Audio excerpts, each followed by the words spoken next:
Everyone, welcome to another episode of the Cubica AMF Seeds of Success podcast. Each week, we will plant knowledge, insights, practical tips, and trends so your center can be a striking success. I am one of the hosts, Orly, and as always, I have Dottie with us. Dottie, how are you doing today? I am good, Orly. Thank you. And I'm excited. We had a show a while back here that we had a very special guest, and they are joining us again. So, Dottie, do you want to let everyone know who we have on the show today? Yes, absolutely, Orly. Today we have Chris Scogin. He is a returning guest. Chris is a U.S. Army veteran who holds the safety of his country, community, and family close to heart. As a certified black belt, he teaches others how to be prepared in the event they are confronted with danger. Being prepared in national defense is a big concern to him. He also prides himself in preparedness and protecting his community, his country, and his family. Chris, welcome. Thank you guys very much. I'm excited to be here. Appreciate you guys having me back. Absolutely. Today's episode is a very important topic, but it's something that we often avoid because it's a painful thing to think about. That tragedy could strike anywhere and could have devastating results. However, having a plan in place and talking about it and being prepared can have a huge impact on the results. And that's what we want to talk about today. So, Chris, welcome. We never know. First of all, we don't want to think that tragedy can strike at any moment, but it is a brutal fact. It's a reality. It's the world that we live in. And it could happen in our grocery shopping. It could happen at the mall, the movie theater, church, and certainly in a bowling center as well. And it's happened at all of those places, as a matter of fact.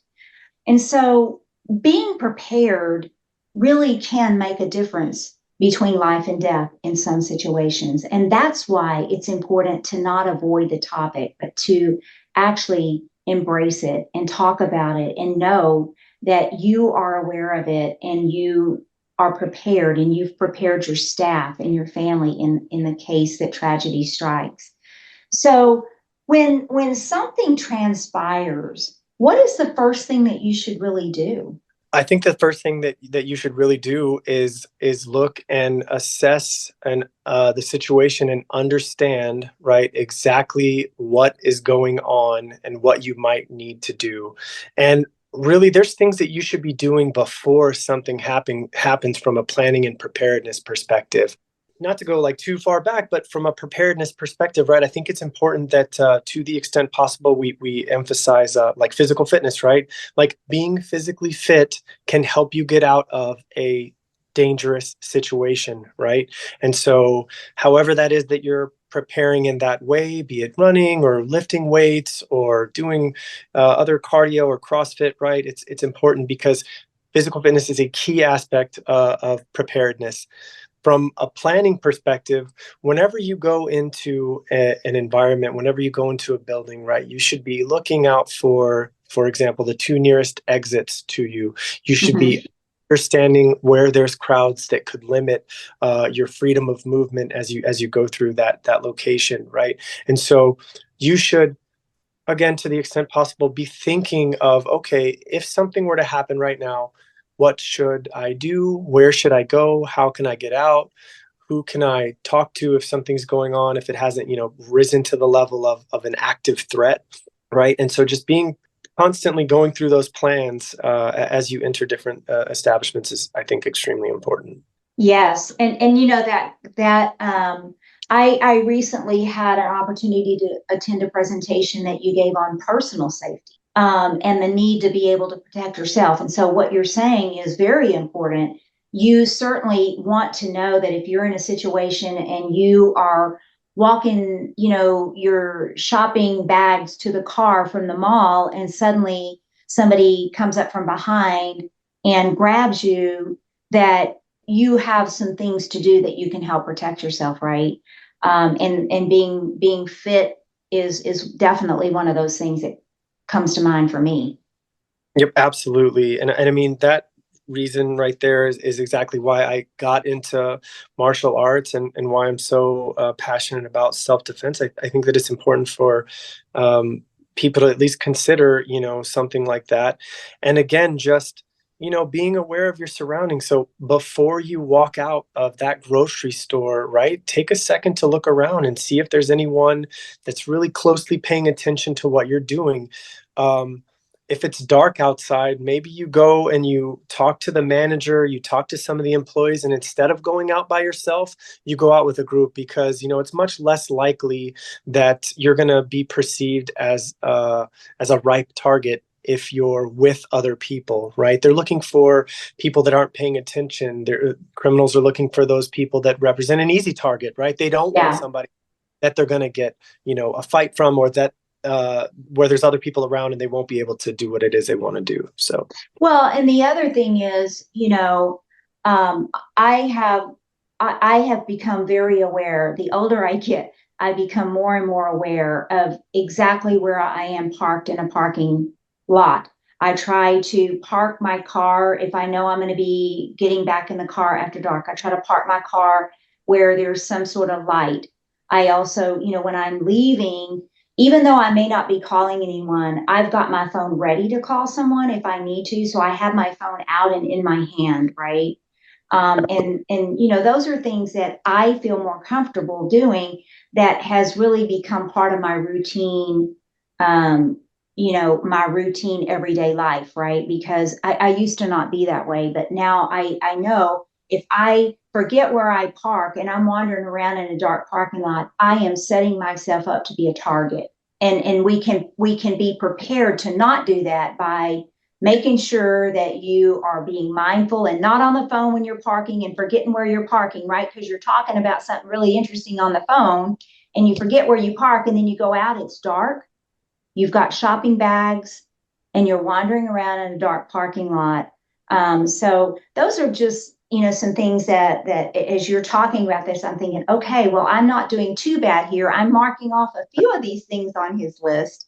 there you go. And so I think that, that's something we could all probably do a better job of. But what I'm hearing is these need to just become your everyday norm, right? You need to try to stay fit. You need to be aware. And that really helps with your preparedness for things like that. So, Absolutely. so, many of our listeners are bowling center operators. And, as we don't want to think that something could happen in your bowling center, you happened, Chris, to work at the same center that I did. And Yeah. you weren't a part of our little police chase that came through our center, but we were not prepared for that. We had never had a police chase through our center. Yeah. And shortly after that, it became very apparent to me that we needed to have some things prepared. If this happened again and a suspect comes in our back door and decides to run all the way through the center and out the front door while the police had their gun pulled and chased him, we needed to be ready for that so that nobody panicked, right? Because panic can create a lot of challenges in order for you to get yourself out of harm's way. Absolutely. Yeah. I mean, but when people are panicked, right? So fear is natural, it's an emotion, right? But when people start to panic, then things start to break down and you're presented with a situation that's worse than just this initial threat.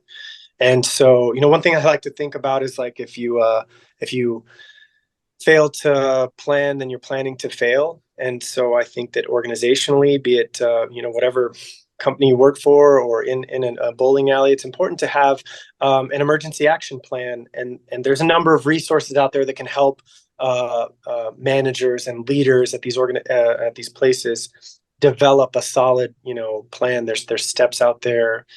The Department of Homeland Security is a great resource. Oh, very nice. Yeah, the Cybersecurity and Infrastructure Security Agency has some step-by-step guides and some formats that you can use when you're looking to establish some type of emergency action plan for your organization.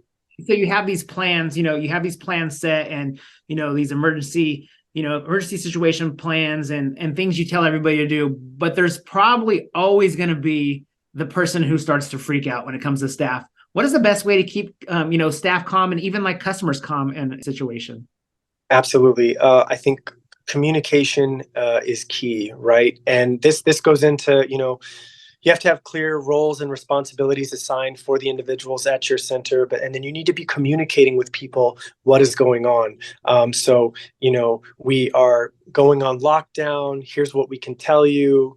Encouraging people to stay calm, from a planning and preparedness perspective, like having practice drills, just like I said, really just communicating with people, letting them know what's going on, because a thing that starts to build panic is when there's uncertainty, right? And so there's a situation going on, right? So that's creating that fear. But then if nobody's communicating and they don't understand what the plan is, then that can incite panic very, very quickly.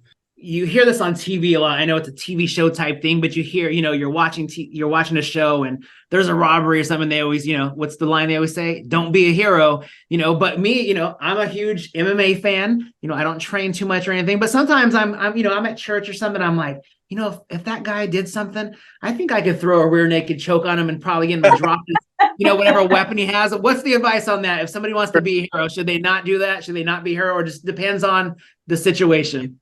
It really depends on the situation. And I'll admit, like, sometimes I'm running through those same scenarios in my head and thinking the same things, right?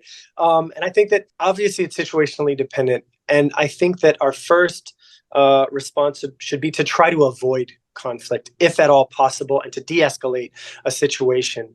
But at some point, depending upon the nature of the threat, you may be forced with no other decision than to act. And it's important that when you do choose to act, because you're left with no other choice, you act aggressively and you act decisively in order to, diminish that threat or incapacitate that threat, or whatever you might call it. So, yeah. And there is going to be some people out there, I have an older brother, and when we were younger, he was always that one, like, oh, I wish something would go down here. Or, he worked at a retail store when he was younger, and he was always like waiting for somebody to steal some because he wanted some. But I just, nowadays, just everything's so crazy, and you never know that person's skills either, though. So, you have to be careful. You do. You're absolutely right. And, the action or the fight is really the last step, right? Like, you should always seek to get yourself out of the situation, and run. If you can't do that, depending upon the nature of it, you try to hide, and the last is fight. So that's always the last resort, really. And Chris, we do have a lot of listeners that are new to this industry. They're new to our world, right? And bowling centers are very active places, and since we're talking about preparedness and situational awareness and all that kind of stuff, I feel like it's my duty to just mention that so many times we would tell our staff members, if somebody comes in and they want the money, then you give them the money. You don't resist. It is not worth that. So, there's certain situations that you have to give in. You have to just say, okay, to avoid the situation. And so part of that preparedness also comes into play in something like this is, the expectation needs to be set. This is what the expectation is if this happens. If someone comes in and they're holding you at gunpoint and wants the money, I expect you to give them the money and protect yourself. You are more valuable than the money. And so, I think those messages are good if we just constantly reiterate that to our staff. I completely agree with you. Definitely. Well, Chris, this has been super helpful, and it's a great reminder of just making sure, especially, we're at the start of a new year. This is a really good time to take a look at what you have in place, what you don't have in place, and what you need to put in place, and start putting some of this stuff into your regular everyday standard operating procedures. This is how it's going to go down. It is a brutal reality that we have to do this, but as I said earlier on the show, it's a topic that a lot of people don't like to talk about. But if we talk about it now and we understand it now and we have a plan in place and we train our staff that we are going to do everything we can to keep you safe and our customers safe in the event that something does break out, then we are doing everything humanly possible to divert the situation or to make the best of a horrible situation. And so I just want to ask you before we close here for today, Do you happen to have just one piece of advice that you'd like to leave our listeners with today? I would say just be aware of your surroundings, right? Like think about maintaining situational awareness of what's going on around you and trust your intuition. If it feels bad, if it feels wrong, then it probably is. Yes, 100%. And that's a hard lesson because we never want to be that one that brings something to someone's attention and it doesn't ever come to fruition, or it was a false alarm or whatever. It's better to bring a false alarm to someone's attention than for it to be the real thing and you have your mouth closed. So Absolutely. I definitely encourage people to take that step and trust your gut. So, well, Orly, do you have anything else to add to our show today? No, I think I got it. I was taking notes here and I'm ready to go share with my family and all my friends. Absolutely. Well, listeners, we hope that this episode, even though it's not a topic that we all like to discuss, we hope that you found value in the message that Chris delivered to us today. We feel very fortunate that he took the time out of his busy day to share with us something that he takes a lot of pride in doing every day and helping people to put themselves in a better situation to protect themselves and their loved ones. So we look forward, listeners, to you tuning in next week for another episode of our Seeds of Success. And remember to share this podcast with your entire team. The more seeds you plant, folks, the bigger the crop. So until next time, keep making bowling amazing and putting more money in your register.